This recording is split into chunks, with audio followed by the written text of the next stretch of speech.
अस्सलाम वालेकुम दोस्तों, आज की जो वीडियो है वो है बिजनेस रेपुटेशन के बारे में। इसको किस तरह सस्टेन करें, आज हम इसके बारे में बात करेंगे।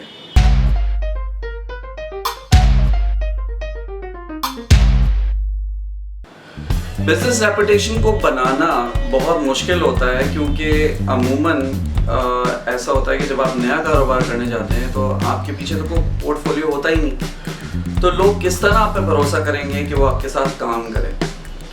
इसका आसान हल ये है कि आप इनिशियली अगर स्टार्ट ले रहे हैं और आपके पास कोई ऐसा पोर्टफोलियो नहीं है जिस पे आप जो है और बिजनेस जो है वो गेन करने की कोशिश करें, तो फिर आप ये करते हैं कि आप अपने मैं ये तो नहीं कहूँगा कि उसूलों के साथ कॉम्प्रोमाइज़ करें, लेकिन अपने जो टारगेट्स होते हैं कि जी हमने एक महीने में 1 लाख का बिज़नेस करना है या हमने 2 लाख का बिज़नेस करना है, उन टारगेट्स के साथ आपको थोड़ा कॉम्प्रोमाइज़ करना पड़ता है, यानी कि उनको थोड़ा नीचे लाना पड़ता है। क्योंकि आप कोशिश ये करेंगे या आपको कोशिश ये करनी चाहिए कि आप को जो काम मिल रहा हो या चांसेस हो मिलने के, उसको आप कम मार्जिन के साथ कर लें। तो उससे ये होगा कि सामने वाला कन्विंस हो जाएगा कि हाँ भाई चलो काम मुझे जो है वो सस्ते दामों में मिल जाएगा।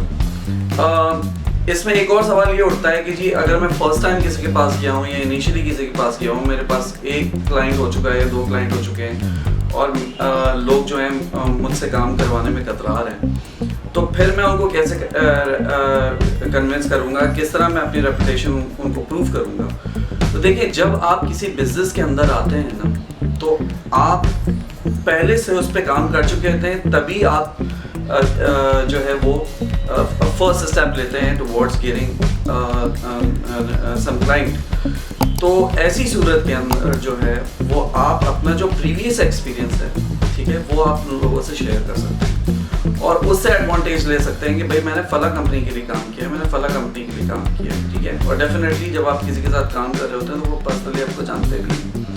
तो इस ये कहने में कोई हर्ज नहीं है कि मैं पहले किसी और कंपनी के लिए काम कर रहा था और मैंने उनके साथ ही काम किया था, वो मेरे काम से कन्विंस थे, ठीक है, तो अब मैंने अपना काम शुरू किया। कोई ऐसा मज़ायका नहीं है ये कहने में, क्योंकि आपके पास एक टीम है।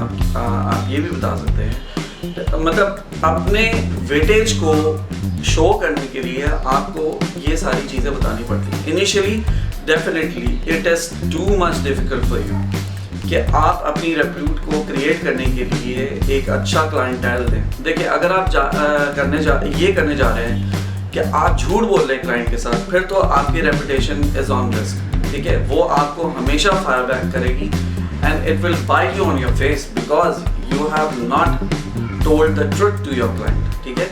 लेट्स से कि वो क्लाइंट आपको 10 साल बाद में मिले, 5 साल बाद में मिले, तो वो उस बात को रेफर जरूर करेगा कि आपने मुझसे झूठ बोला था, ठीक है, या आपने मुझे गलत बताया था, या किसी भी तरीके से वो उसको थोड़ा सा शुगर कोट करके आपको बोले, लेकिन it will hit you back. तो बेहतर ये कि आप झूठ ना बोलें, जो बात है, जो सच है, आप उसी पे बेस करते हुए अपने कारोबार को आगे लेके चलें। अच्छा, इसके अलावा जो सबसे इम्पॉर्टेंट चीज़ है, जैसे कि मैं आपसे अक्सर कहता हूँ कि हमारी ऑनलाइन प्रेजेंस जो है वो बहुत ज़्यादा ज़रूरी हो चुकी है। और जब से ये सारा ये लॉकडाउन का चक्कर शुरू हुआ है, तो आपने अक्सर दुकानों के बाहर लिखा हुआ देखा होगा कि हमारी ये वेबसाइट है, हमारा ये फेसबुक पेज है, आप वहाँ से बुकिंग करवा सकते हैं। अपनी ऑनलाइन प्रेजेंस ज़रूर रखें, क्योंकि ये भी रेपुटेशन में आपकी काउंट होती है, ठीक है। और वेबसाइट के अंदर जो भी आप चीज़ें डालते हैं, उसमें एक बहुत स्पेशल चीज़ होती है जो अक्सर कंपनी जो है मिस आउट कर जाती है, वो होती है रेटिंग। एक रेटिंग सिस्टम इंट्रोड्यूस कराएं, ठीक है। उसके अंदर जो भी क्लाइंट है आपका, उससे कहें कि आप हमारी वेबसाइट पे आके एक रिव्यू डालें, ठीक है, और रिव्यू में हमें रेट करें स्टार वाइज। उसमें 4 स्टार 5 स्टार एक वीडियो है मेरी जिसमें मैंने आपसे जिक्र किया इसका। उसके अंदर जो है वो आप रेट करें हमें और कुछ कमेंट्स दें, चाहे वो 1 लाइनर ही क्यों ना हो, लेकिन आप हमें कमेंट जरूर करें, ठीक है। उससे ये होता है कि अगर लेट्स से कि अगर कोई पूछता है कि हाँ भाई आपने क्या काम किया, क्या नहीं किया, आपने उस काम को डाल देना है उस वेबसाइट पे, ठीक है। और उस वेबसाइट पे उस काम की थोड़ी बहुत डिटेल डाल देनी है। नॉर्मली कंपनी जो है वो केस स्टडी बना के डालती है, ठीक है। जो लोग ज़्यादा टेक्निकल होते हैं, जैसे केमिकल की कंपनीज़ हैं, कंस्ट्रक्शन की कंपनीज़ हैं, या और दूसरा स्टाफ है, जिसका ताल्लुक थोड़े टेक्निकल लोगों से इन्वॉल्व होता है, और टेक्निकल लोग ही आपके साथ काम करेंगे या नहीं करेंगे वो डिसीजन मेकिंग कर रहे होते हैं। तो उनको केस स्टडी की सूरत में जो है इस तरह की जो वर्क हिस्ट्री है डालने में बड़ा आपको एडवांटेज मिल जाता है। दूसरी बात ये कि देखने वाला ये उसकी समझ में आता है कि हाँ भाई ये बंदा टेक्निकल है, नॉन टेक्निकल नहीं है, और काम को समझता है और किस तरह काम को हैंडल किया। अगर आपने उस केस स्टडी में लिखा होगा तो वो चीज़ हमेशा आपको फ़ायदा दे जाएगी। ये तो हो गई आपकी वेबसाइट के अंदर आपने क्या क्या चीज़ें डालनी है। रेटिंग जो है वो डेफिनेटली इम्पॉर्टेंट है। इसके अलावा अगर यही रिव्यूज़ अगर आप वीडियो फॉर्म में डाल दें, जिसे हम टेस्टिमोनियल्स कहते हैं, ठीक है, टेस्टिमोनियल रिटन फॉर्म में भी होते हैं, अगर वीडियो फॉर्म में हो तो ज़्यादा अच्छा है कि जब वो वीडियो जो है वो आपका प्रोस्पेक्ट देखेगा, आपका जो फ्यूचर क्लाइंट है वो देखेगा तो वो कहेगा absolutely these are real person. ठीक है, ऐसे नहीं कि 4-5 लाइन का टेस्टिमोनियल डाल के और नीचे किसी का नाम डाल दिया जिसको हम जानते ही नहीं। ठीक है, तो उससे भी आपको एक एडवांटेज मिल जाता है। तो इस तरह की आप एक्टिविटी करके अपनी रेपुटेशन को बेहतर बना सकते हैं। याद रहे कि अगर आप छोटे मार्जिन के साथ छोटे क्लाइंट के साथ अगर काम करेंगे तो आपको काम ज़्यादा मिलेगा। अगर आप बड़े मार्जिन से बड़े क्लाइंट के साथ काम करेंगे तो हो सकता है कि आपको साल भर ऐसे ही सर्वाइव करना पड़ जाए। तो बेहतर है कि आप छोटा छोटा काम करें, उससे ये होगा कि आपका एक तो नंबर ऑफ पोर्टफोलियो के अंदर जो नंबर ऑफ क्लाइंट्स है और नंबर ऑफ वर्क जो है वर्क असाइनमेंट जो है बढ़ जाएंगी। ठीक है, आपके पास एक हैवी क्लाइंटाइल आ जाएगा और फिर उस बेस पे आप आगे काम पकड़ेंगे। ठीक है ना, और उससे भी ज़्यादा इम्पोर्टेंट चीज़ कि उन क्लाइंट्स के अगर आप जो है वो नंबर भले ना शेयर करें लेकिन उसमें एक जैसे सीवी के अंदर लिखा होता है कि जी references will be furnished upon request. ठीक है, तो उसमें आप एक ऐसी लाइन डाल सकते हैं, यही लाइन ना हो थोड़ी सी डिफरेंट हो तो आप डाल सकते हैं।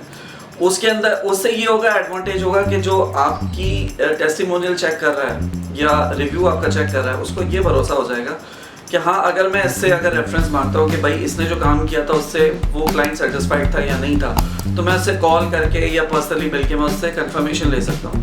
क्योंकि ज़ाहिर आप जब न्यू फेसेस जब जाते हैं तो आपको पता है कि लोग आप पे भरोसा नहीं करते, तो एक एडवांटेज मिल जाएगा। और अगर वो उस क्लाइंट को कॉल कर लेता है, उससे बात कर लेता है, वो उसको सेटिस्फाई कर देता है कि नहीं भाई ये काम जो करके गए थे बिल्कुल सही करके गए थे, छोटी मोटी ग्लिचेस होती हैं उन पर बात ज़रूर होती है, तो definitely that will be a plus point for you.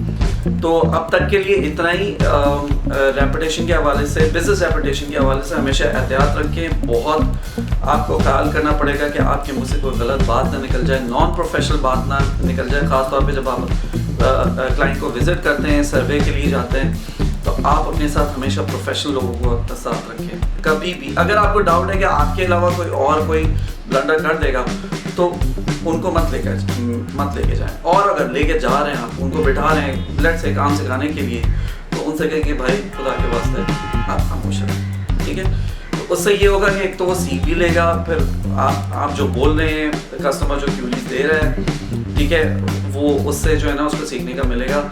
और नॉन प्रोफेशनैलिटी जो होती है वो बहुत बड़ा जो कहते हैं ना टच दे देती है आपके बिजनेस को। भले वो आपके साथ काम ना करें या ना करें, लेकिन वो एक सिग्नेचर जो आप छोड़ जाते हैं ना, वो फिर जो है ना वर्ड टू माउथ जो है ना वो एक तरीके से वायरस की तरह फैलता है। तो मेरी तरफ से बस इतना ही। बशर्त ज़िंदगी इंशाल्लाह नेक्स्ट वीडियो में आपसे मुलाकात होगी। अपना बहुत ख्याल रखिएगा, stay safe, stay at home and keep doing your business with following the precautions जो भी आपको गवर्नमेंट ने दिया। मेरी तरफ से अल्लाह हाफ़िज़।